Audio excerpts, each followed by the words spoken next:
չի ասողը, որ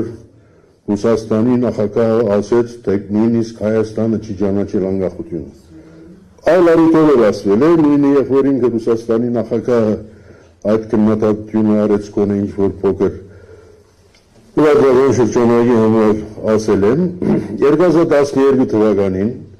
Ուրուգվայի այն ժամանակվա արտգործնախարար Ալմագրոն եկավ հաստավ Երևան, ծրագրված էր, որ պիտի գնա Ստեփանագերտ, պիտի հայտարարի, որ Ուրուգվայը ճանաչում է Արցախի հանրապետության անկախությունը։ Օտանավ թեր չիջած, իր նախագահը զանգեց,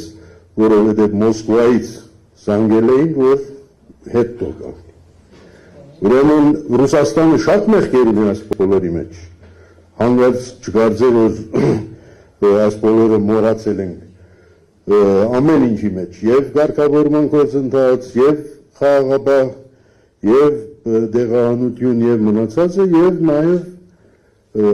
այս մեկ փաստը ևս, որ